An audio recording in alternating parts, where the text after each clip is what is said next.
Hello दोस्तों, आज हम लोग एक चैप्टर यानी एक चर वाले द्विघाती समीकरण quadratic equation with one variable का 1.3 जो परीक्षण करके देखो का क्वेश्चन 1 से 9 तक है, उसका सॉल्व आज हम लोग करने वाले हैं।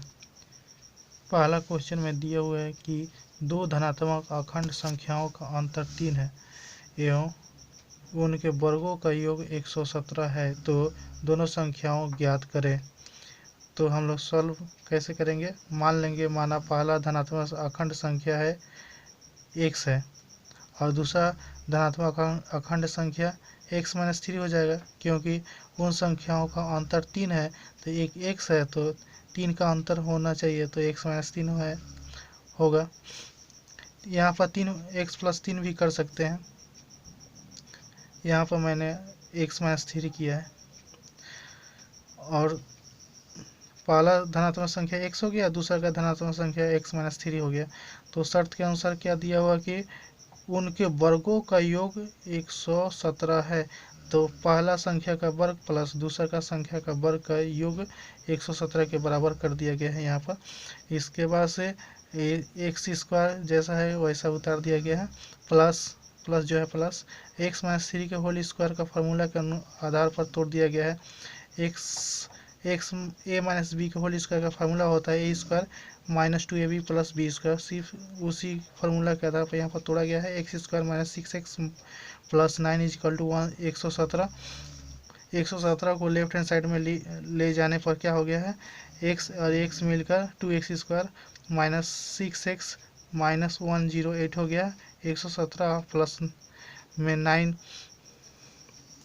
घट गया है, 117 में से 9 घटा है तो माइनस 108 हो गया इजकल टू 0।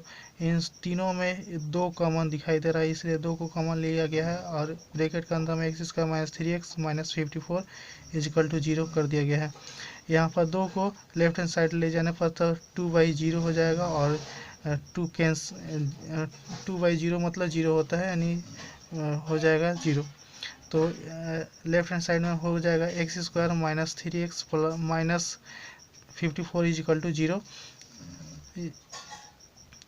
इसको माइनस 3x को फैक्टर करने के लिए माइनस 9x प्लस 6x में चेंज कर दिया गया है और फिर इन दोनों में से x कॉमन लिया गया है और ब्रैकेट के अंदर x माइनस 9 हो गया है और प्लस 6 कॉमन लिया गया है और x माइनस 9 इजकल टू 0 हो गया है। और यहाँ से इन दोनों में कॉमन है x माइनस 9, उसके बाद से जो अनकॉमन है x प्लस 6 इजकल टू 0। तो हम लोग यहाँ पर क्या बोलेंगे, या तो x माइनस 9 इजकल टू 0 होगा, देयरफॉर x इजकल टू 9 होगा, अथवा अगर x प्लस 6 इजकल टू 0 करेंगे तो x का वैल्यू माइनस 6 हो जाएगा। लेकिन यहाँ पर किंतु क्या लिखेंगे, किंतु यहाँ x माइनस 6 नहीं हो सकता, क्योंकि दोनों संख्या धनात्मक अखंड संख्या है। क्वेश्चन में दिया हुआ है कि दोनों संख्या क्या है, धनात्मक अखंड संख्या। तो धनात्मक अखंड संख्या होने पर धनात्मक होने से कोई भी संख्या ऋणात्मक नहीं हो सकता है, इसलिए माइनस 6 नहीं ले सकते हैं, जबकि x इजकल टू 9 लेंगे तो x इजकल टू 9 होगा, लेकिन x माइनस 6 नहीं होगा। अतः पहला धनात्मक संख्या 9 और दूसरा का धनात्मक संख्या अखंड संख्या x माइनस 3, दूसरा का संख्या x माइनस 3 है तो 9 माइनस 3 करेंगे तो 6 हो जाएगा। तो पहला धनात्मक संख्या 9 और दूसरा का धनात्मक संख्या 6 निकल गया।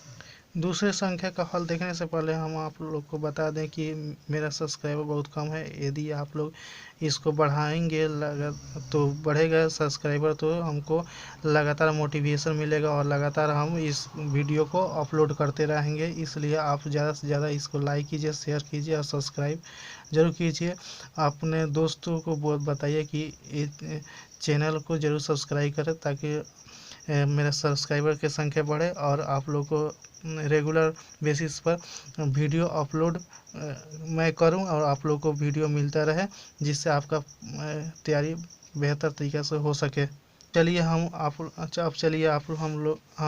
आपको दूसरा का क्वेश्चन का सॉल्यूशन किस तरह किया जाएगा उसको देखते हैं। 2 नंबर क्वेश्चन में दिया हुआ है कि किसी त्रिभुज के आधार की लंबाई उसकी ऊंचाई की दोगुनी की अपेक्षा 18 मीटर अधिक है। त्रिभुज का क्षेत्रफल 60 वर्ग मीटर होने से उसकी ऊंचाई ज्ञात करें। तो हम लोग क्या मान लेंगे, जब माना त्रिभुज की ऊंचाई की लंबाई क्या है, x मीटर है, तो त्रिभुज के आधार क्या बोला है कि 2 गुना से ऊंचाई के 2 गुना से 18 अधिक, यानी 2x प्लस 18 मीटर ऊंचाई आधार हो जाएगा। तो शर्त के अनुसार क्या बोला है कि त्रिभुज का क्षेत्रफल दिया हुआ है कि 360 है, तो त्रिभुज का क्षेत्रफल होता है हाफ इंटू आधार आधार की लंबाई इंटू ऊंचाई बराबर 360। तो 2x प्लस 18 में से 2 को कॉमन लेंगे तो 2 इंटू एक्स प्लस 9 हो जाएगा, 2 से 2 कट जाएगा, इंटू एक्स बराबर 360 हो जाएगा। और यहाँ पर हो जाएगा x plus 9 into X equal 360, और x से इन दोनों में मल्टीप्लाई करेंगे तो X square plus 9x minus 360 हो जाएगा। जब 360 को लेफ्ट हैंड साइड ले जाएंगे तो इजकल टू 0 हो जाएगा। फिर उसके बाद से x square plus 24x minus 15x के करेंगे, 9x के जगह पर इसको लिखेंगे इसलिए क्योंकि इसको फैक्टर करना है, और फैक्टर करके हमको x का वैल्यू निकालना है। Minus 360 equal to 0। तो x इन दोनों में x कॉमन हो रहा है तो x को कॉमन लेंगे तो ब्रैकेट के अंदर x प्लस 24 हो जाएगा। यहाँ पर माइनस 15 कॉमन हो रहा है तो माइनस 15 को कॉमन लेंगे तो x प्लस 24 इजकल टू 0 हो जाएगा। इन दोनों में मेरा कॉमन क्या आ रहा है, x प्लस 24 आ रहा है, और जो अनकॉमन है x माइनस 15 तो उसको सेकेंड ब्रैकेट में दूसरे कॉमन ले लेंगे, और जो अनकॉमन है x माइनस 15 उसको दूसरे ब्रैकेट में रखकर उसके बाद 0 कर देंगे। तो हमारा दो फैक्टर आ गया, x प्लस 24 और x माइनस 24। तो हम लोग या तो x प्लस 24 इजकल टू 0 करेंगे तो x बराबर माइनस 24 हो जाएगा, अथवा x माइनस 15 इजकल टू 0 करेंगे तो x का वैल्यू 15 आ जाएगा। x इजकल टू माइनस 24 और एवं x बराबर 15 हो गया है, x का वैल्यू आया। किंतु हम लोग यहाँ पर x बराबर माइनस 24 नहीं हो सकता। क्यों नहीं हो सकता? क्योंकि लंबाई ऋणात्मक नहीं होती, क्योंकि यहाँ पर त्रिभुज का क्षेत्रफल दिया हुआ था और त्रिभुज की ऊंचाई और बेस यानी आधार का लंबाई दिया होता, तो कोई भी लंबाई ऋणात्मक नहीं होता है, इसलिए x के बराबर माइनस 24 नहीं ले सकते हैं, x इजिकल टू 15 लेंगे। तो अगर 15 लेंगे तो त्रिभुज की ऊंचाई 15 मीटर होगी, ये आंसर हो जाएगा। अब इसके बाद से हम लोग तीसरा का नंबर क्वेश्चन को देखते हैं। तीसरा का नंबर क्वेश्चन 3 नंबर क्वेश्चन का सॉल्यूशन हम लोग कैसे करें। 3 नंबर क्वेश्चन में दिया हुआ है एक धनात्मक पूर्ण संख्या का 5 गुना उसके वर्ग के 2 गुने से 3 कम है तो संख्या बताए। तो मान लेंगे जब माना धनात्मक पूर्ण संख्या x है तो शर्त के अनुसार क्या है दिया है कि 5x 5 गुना मतलब 5x बराबर 2x स्क्वायर माइनस 3x हो जाएगा, माइनस 3 होगा।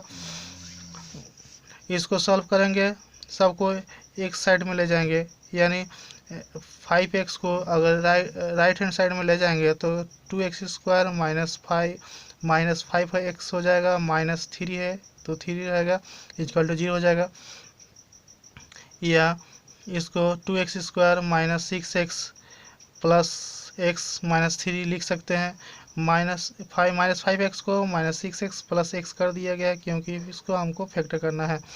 तो यहाँ पर 2x कॉमन हो रहा है इन दोनों में, तो 2x को कॉमन लेंगे तो x माइनस 3, इसमें तो कुछ नहीं कॉमन हो रहा है यानी 1 कॉमन हो रहा है तो x माइनस 3 इजकल टू 0। तो इन दोनों में कॉमन हो रहा है x माइनस 3, जो अनकॉमन हो रहा है 2x प्लस 1 उसको दूसरे के ब्रैकेट में रखकर उसके बाद इजकल टू 0 कर दिया गया है। या तो x माइनस 3 पहला फैक्टर 0 होगा तो x का वैल्यू 3 आ जाएगा, अथवा 2x प्लस 1 0 करेंगे तो x का वैल्यू माइनस हाफ आ जाएगा। इस प्रकार x का वैल्यू x इजकल टू 3 एवं x equal to minus half दो आया। किंतु यहाँ पर माइनस नहीं हो सकता क्योंकि संख्या धनात्मक पूर्ण संख्या बोला गया है, क्वेश्चन में ही धनात्मक पूर्ण संख्या बोला गया है, एक धनात्मक पूर्ण संख्या। तो धनात्मक जब पूर्ण संख्या होगा तो ऋणात्मक संख्या कैसे आ सकता है, इसलिए माइनस हाफ नहीं ले सकते हैं, इसलिए धनात्मक पूर्ण संख्या 3 ही होगा। क्योंकि माइनस हाफ नहीं ले सकते तो 3 को लेना पड़ेगा और 3 ही होगा। अब हम लोग 4 नंबर क्वेश्चन की तरफ चलते हैं। 4 का क्वेश्चन में क्या दिया हुआ है उसको हम लोग कैसे सॉल्व करेंगे। यहाँ पर दिया है कि दो स्थानों के बीच की दूरी 200 किलोमीटर है एवं एक स्थान से दूसरे स्थान तक मोटर गाड़ी से जाने में जितना समय लगता है जीप गाड़ी से जाने में उसकी अपेक्षा 2 घंटा कम समय लगता है। मोटर गाड़ी की अपेक्षा जीप गाड़ी का वेग यदि 5 किलोमीटर प्रति घंटा अधिक हो तो मोटर गाड़ी का वेग कितना है ज्ञात करें। तो मान लेंगे बिंदु ए से बी के दूरी, एक स्थान ए है और दूसरा स्थान बी है और उन दोनों के बीच की दूरी 200 मीटर दिया हुआ है जैसे कि क्वेश्चन में दिया हुआ है। और स्थान ए से स्थान बी तक मोटर गाड़ी x घंटा में जाती है। यहाँ पर समय नहीं दिया हुआ है जिसको हमको निकालना है। ठीक है, तो हम लोग मान लेंगे जब मोटर गाड़ी x घंटा में ए से बी मतलब 200 किलोमीटर तय करती है तो ए से बी स्थान पर तक जीप गाड़ी x-2 घंटा में जाएगी, क्योंकि यहाँ पर 2 घंटा कम समय के बात बोला गया है क्वेश्चन में, जो 2 घंटा जीप गाड़ी को कम समय लग रहा है इसलिए x-2 होगा। तो इसे इस प्रकार मोटर गाड़ी का वेग हम लोग निकाल लेंगे। जो 200 मीटर गई है और x घंटे में गई है तो उनका वेग 200/x किलोमीटर प्रति घंटा हो जाएगा। जीप गाड़ी का भी उसी जगह 200 गई है और x-2 घंटे में गई है तो 200/x-2 किलोमीटर प्रति घंटा हो जाएगा। तो शर्त के अनुसार क्या बोला है कि इन दोनों का वेग के बीच जो डिफरेंस है, अंतर है, वो 5 किलोमीटर प्रति घंटा है। तो 200/x-2 में से अगर 200/x दोनों वेग को घटा लेंगे तो अंतर जो है 5 के बराबर हो जाएगा, यानी बराबर 5 कर दिया गया है। इसलिए यहाँ पर शर्त के में जीप का वेग ज़्यादा है इसलिए उसमें से मोटर गाड़ी का वेग को घटाया गया है जो 5 के बराबर है। अब हम लोग 200 को कॉमन ले सकते हैं क्योंकि 200 दोनों में कॉमन है इसलिए 200 कॉमन लेंगे तो ब्रैकेट का अंदर में कितना जाएगा 1/x-2 - 1/x = 5 हो जाएगा। 200 को जब राइट हैंड साइड में ले जाएंगे तो 5/200 हो जाएगा, 5 से कटेगा तो 40 बार में कट जाएगा और इन दोनों को जब लॉसर लेंगे तो x × x-2 हो जाएगा, ऊपर में x - x + 2 हो जाएगा बराबर 1/40 हो जाएगा। यहाँ पर x कट जाएगा तो ऊपर में 2 बचेगा, नीचे में x × x-2 = 1/40 हो जाएगा। अब क्रॉस मल्टीप्लिकेशन करेंगे तो 1 से x × x-2 में मल्टीप्लाई करेंगे और 40 से 2 में मल्टीप्लाई करेंगे और राइट हैंड साइड में लिखेंगे, इसको लेफ्ट हैंड साइड में लिखेंगे तो x × x-2 = 2 × 40 हो जाएगा। इसको जब आपस में मल्टीप्लाई करेंगे तो x² - 2x हो जाएगा बराबर 40 दूना का 80 हो जाएगा।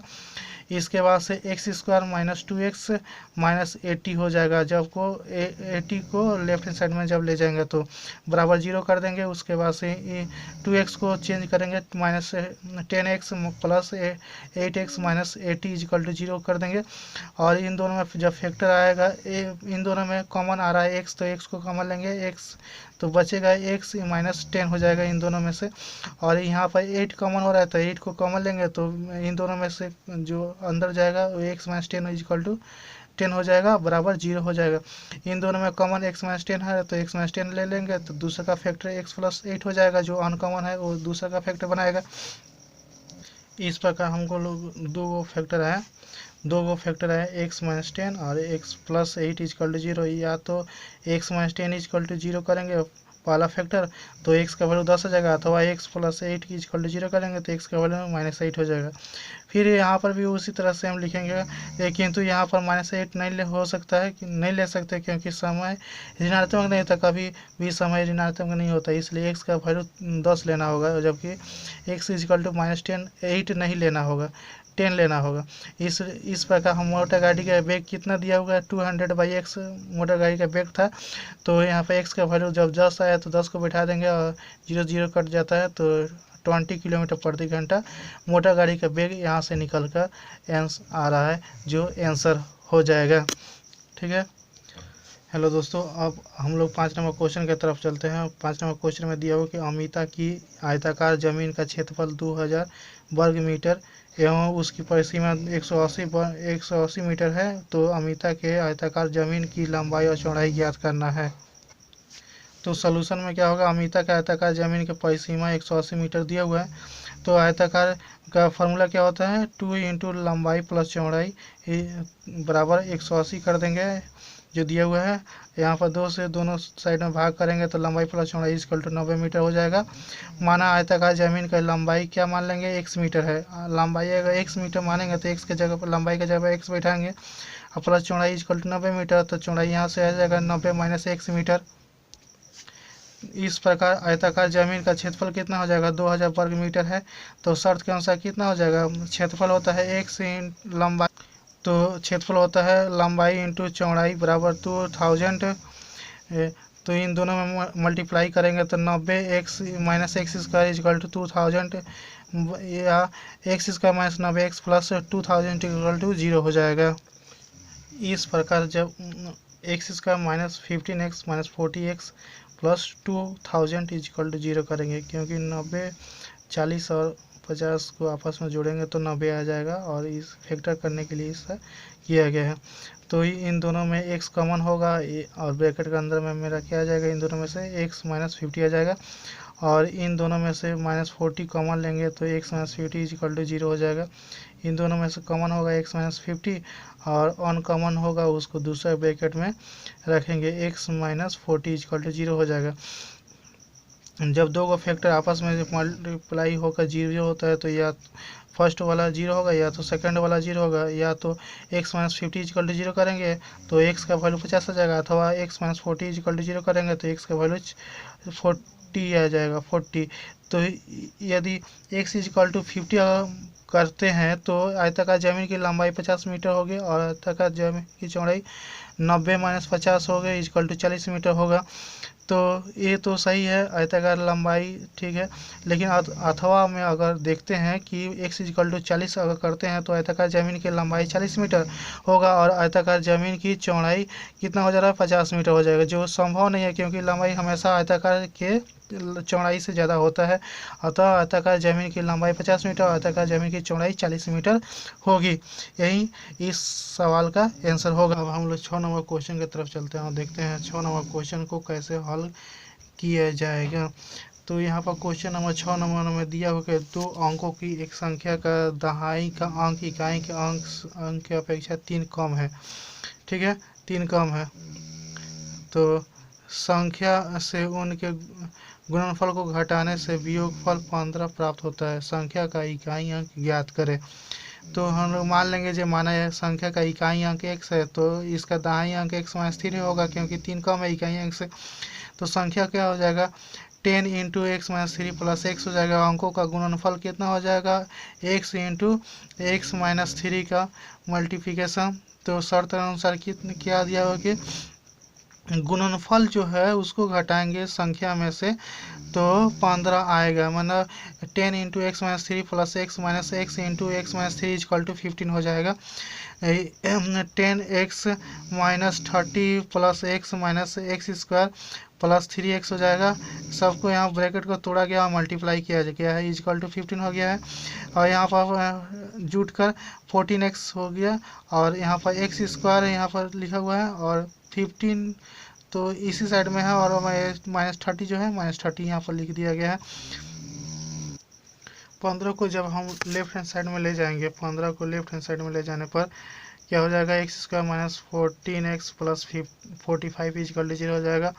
X square minus 9x minus 5x किया गया है 14x के जगह पर प्लस 45 को लिखा गया है उसके बराबर 0, उसके बाद 0 बराबर 0 किया गया है।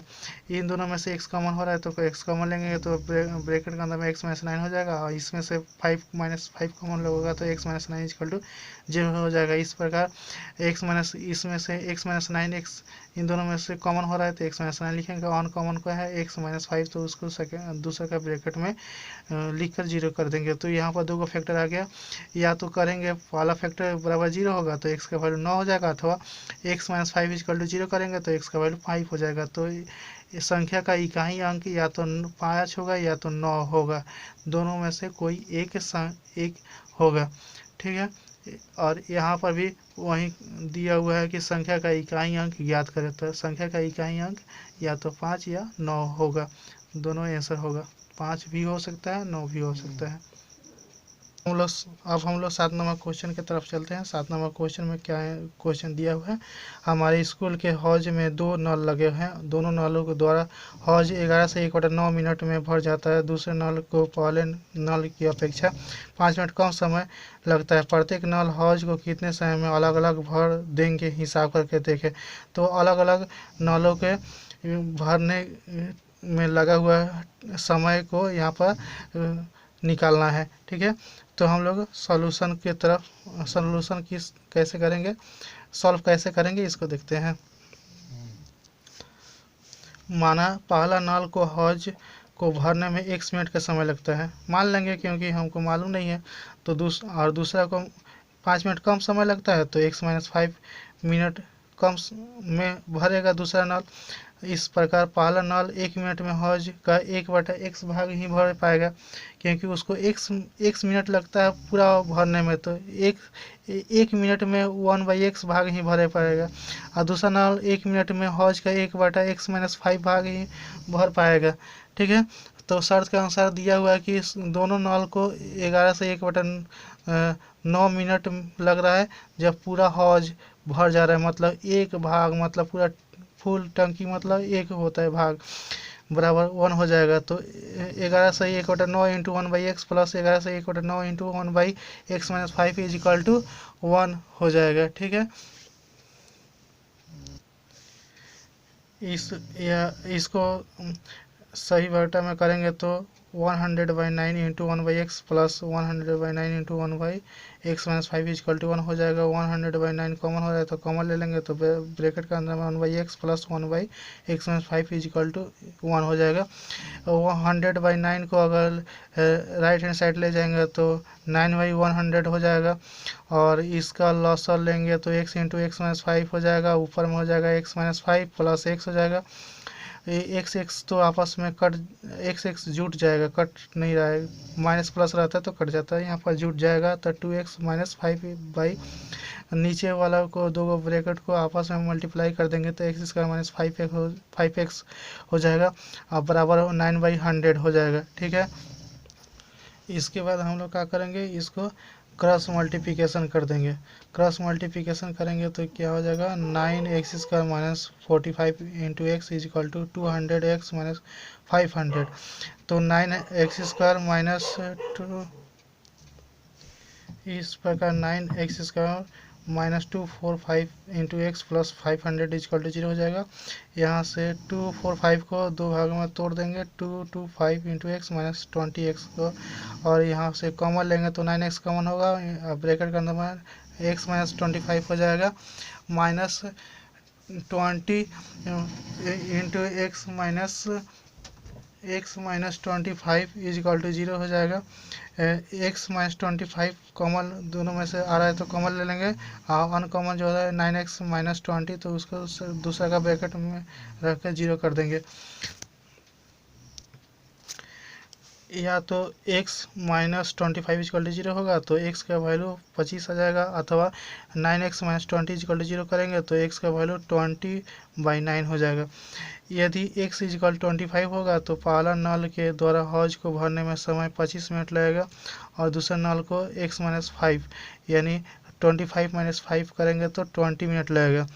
अथवा x का वैल्यू अगर 20/9 अगर होता है होने पर पहला नल के द्वारा हौज को भरने में 20/9 मिनट का समय लगेगा, जबकि दूसरा नल को 20/9 - 5 इज इक्वल टू -25/9 मिनट लगेगा, जो कि संभव नहीं है क्योंकि समय हमेशा धनात्मक होता है।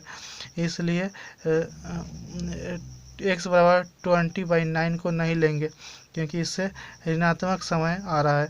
इस प्रकार पहला जो है x बराबर 25 बैठाने से जो समय आ रहा है उसके आधार पर पहला नल को हौज को भरने में 25 मिनट का समय लगता है, और दूसरा नल को हौज को भरने में 20 मिनट का समय लगेगा। ठीक है, यही आंसर होगा। ठीक है, इस प्रकार हम लोग 8 नंबर क्वेश्चन को सॉल्व कर चुके हैं। 7 नंबर क्वेश्चन सॉल्व कर चुके हैं। अब 8 नंबर क्वेश्चन को देखते हैं कि इसको कैसे सॉल्व करेंगे। तो यहाँ पर क्वेश्चन में दिया हुआ है 8 नंबर में कि पारना और पीयूष एक साथ एक काम को 4 दिन में करते हैं। अलग अलग काम करने में पारना को जो समय लगेगा पीयूष को उसकी अपेक्षा 6 दिन अधिक समय लगता है। पारना अकेले कितने दिन में वह काम खत्म कर पाएगी, हिसाब करके देखें। तो मान लेंगे कि माना पारना एक भाग काम को करने में x दिन का समय लेती है और पीयूष एक भाग को काम करने पर x + 6 6 दिन का समय लगता है, क्योंकि यहाँ पर 6 दिन अधिक का बात बोला गया है। जो पीयूष को 6 दिन पारना से अधिक समय लगता है। तो पारना एक दिन में कितना भाग काम करेगी, जबकि x दिन में एक भाग काम कर रही है तो एक दिन में 1/x भाग काम करेगी। उसी तरह पीयूष भी एक दिन में 1/x + 6 भाग काम करेगा।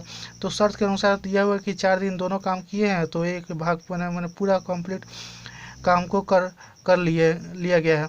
तो x × 1/x + 4 × 1/x + 6 = 0 1 कर देंगे। यहाँ इन दोनों में से x 4 कॉमन हो रहा है तो 4 को कॉमन लेंगे और ब्रैकेट के अंदर में कितना हो जाएगा 1/x + 1/x + 6 = 1। या फिर लिख कर उसके बाद से यहाँ पर x को यहाँ पर लसा लेंगे तो लसा में आ जाएगा x × x + 6 और ऊपर में होगा x + 6 + x बराबर 1/4। यहाँ पर कितना हो जाएगा x दोनों मिलकर 2x + 6 हो जाएगा। नीचे में मल्टीप्लाई कर देंगे तो x² + 6x हो जाएगा बराबर 1/4 हो जाएगा। यहाँ इसके बाद से यहाँ पर क्रॉस मल्टीप्लिकेशन जब आपस में करेंगे तो 1 से इसमें मल्टीप्लाई करके यहाँ पर लिखा गया है। तो यहाँ पर x² + 6x = 8x + 24 हो जाएगा। सबको लेफ्ट हैंड साइड में ले जाएंगे तो x² - 2x - 24 = 0 हो जाएगा। तो यहाँ पर 2x को फैक्टर इस इक्वेशन को फैक्टर में कन्वर्ट करने के लिए 2x को तोड़ा गया है, -6x + 4x लिख दिया गया है। तो x² - 6x + 4x - 24 = 0 हो गया है। इसके बाद से इन दोनों में से कॉमन लेंगे, यहाँ से x कॉमन लिया जाएगा तो ब्रैकेट के अंदर में x - 6 हो जाएगा और फिर इन दोनों में से x 4 को कॉमन लेंगे तो x - 6 = 0 हो जाएगा। तो इन दोनों में कॉमन क्या रहा है x - 6, तो x - 6 पहला ब्रैकेट में लिखेंगे, दूसरा का ब्रैकेट में जो अनकॉमन है x + 4 उसको से दूसरा का ब्रैकेट में लिखेंगे = 0 कर देंगे। या तो x - 6 = 0 करेंगे तो x का वैल्यू 6 हो जाएगा, अथवा अगर x + 4 = 0 करेंगे तो x का वैल्यू -4 आ जाएगा। किंतु यहाँ पर -4 नहीं हो सकता है क्योंकि यही दिन कभी भी ऋणात्मक नहीं होता है। तो x का वैल्यू हमको क्या लेना पड़ेगा, x बराबर 6 लेना पड़ेगा। तो पारना अकेले 6 दिन में वह काम को ख़त्म कर पाएगी। पारना के बारे में कितने दिन में काम को ख़त्म कर पाएगी वही पूछा गया था और यहाँ पर आंसर निकल कर आ गया 6 दिन। ठीक है, तो अब हम लोग 9 नंबर क्वेश्चन को लास्ट जो है ये देखते हैं। इसके बाद से ये चैप्टर ख़त्म हो जाएगा। छोटा छोटा क्वेश्चन है जो आप लोग खुद से कर लीजिएगा। ठीक है, अब ठीक है 9 नंबर क्वेश्चन में बोला गया है कि कलमों का मूल्य प्रति दर्जन 6 रुपया कम करने से 30 रुपये में 3 अधिक कलमें खरीदी जा सकती है। मूल्य कम करने से पहले कलमों का प्रति दर्जन मूल्य कितना था।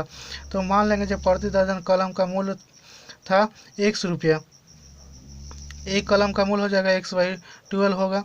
मूल्य के कमी होने के बाद से मूल्य कितना हो गया है x - 6 रुपया है। तो अगर एक कलम का न्यू मूल्य कितना हो जाएगा x - 6/12 एक कलम का। तो शर्त के अनुसार क्या हो जाएगा 30 कलम को दाम के से भाग करेंगे तो जो पैसा आएगा और 30 रुपया में दाम से भाग करेंगे, एक कलम के दाम से भाग करेंगे तो जो पैसा आएगा उसका डिफरेंस 3 दिया हुआ है कि 3 अधिक कलम खरीदा जा सकता है। तो यहाँ पर 30/x - 6/12 - 30/x/12 = 3 कर दिया गया है शर्त के अनुसार। अब इसको क्या करेंगे हम लोग सॉल्व करके करेंगे। तो अब हम लोग क्या करेंगे इसको सॉल्व करेंगे यानी सरलीकृत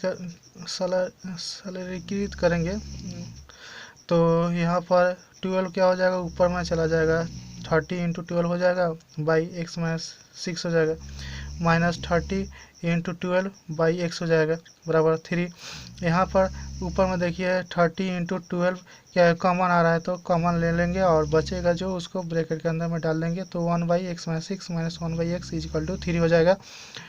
तो इन दोनों को जब हम लेफ्ट राइट हैंड साइड में ले जाएंगे तो 3 के नीचे में हो जाएगा, 30 इंटू 12 हो जाएगा, 3 से 30 कटेगा 10 बार में। यहाँ पर लॉसल लिया गया है और लॉसल लेने से x माइनस एक्स प्लस 6 हो गया है, x कट गया है, 6 by x square minus 6x हो गया है, यहाँ पर मल्टीप्लाई करके यहाँ पर लिखा हुआ है तो 1 बाई 120 हो गया है। यहाँ पर 12 से 10 में मल्टीप्लाई करेंगे तो वह 120 हो जाएगा तो 120 यहाँ पर लिखा हुआ है। यहाँ पर क्या करेंगे, क्रॉस मल्टीप्लिकेशन किया गया है तो X square minus 6x equal to 720 हो गया है।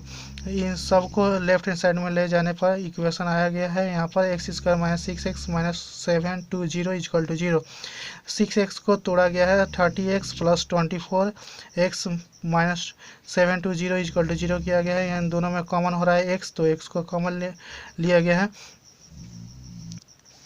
तो यहाँ पर इन दोनों में जो कॉमन हो रहा है x माइनस 3 हो, x माइनस 30 हो गया है, ऑन कॉमन x प्लस 24 है तो उसको दूसरे का ब्रैकेट में लिखकर उसको 0 कर देंगे। तो दो फैक्टर जब आपस में मल्टीप्लाई इक्वल टू 0 होता है तो हम लिखते हैं कि या तो x माइनस 3 इक्वल टू 0 होगा तो x का वैल्यू 30 आ जाएगा, अथवा x प्लस 24 इक्वल टू 0 होगा तो x का वैल्यू माइनस 24 आ जाएगा। किंतु यहाँ पर क्या है, x बराबर माइनस 24 को इसलिए नहीं ले सकते हैं क्योंकि कलम का प्रतिदर्शन मूल्य ऋणात्मक नहीं होता है। कभी भी कलम का मूल्य किसी भी दाम का, किसी भी चीज़ का अगर मूल्य देखा जाए तो ऋणात्मक नहीं होता है तो कलम का कैसे हो सकता है, इसलिए हम लोग x के बराबर माइनस 24 को नहीं ले सकते हैं। x बराबर 30 को लेंगे और x बराबर 30, एक कलम का मूल्य 30 होगा तो इस प्रकार मूल्य कम करने से पहले कलमों का प्रति दर्जन मूल्य कितना हो जाएगा, 30 रुपया, क्योंकि हम लोग माने थे कि प्रति दर्जन कलमों का मूल्य था 1 रुपया। इस प्रकार हम लोग इस चैप्टर का पूरा क्वेश्चन को सॉल्व कर लिए हैं। जितना क्वेश्चन इसमें इम्पोर्टेंट क्वेश्चन था, जो बड़ा बड़ा क्वेश्चन था उसको हम लोग सॉल्व कर लिए हैं और छोटा छोटा क्वेश्चन जो है वो आप लोग खुद से कर लीजिएगा, ठीक है। इस प्रकार यह चैप्टर कंप्लीट हुआ 1.3 quadratic equation with one variable, ठीक है।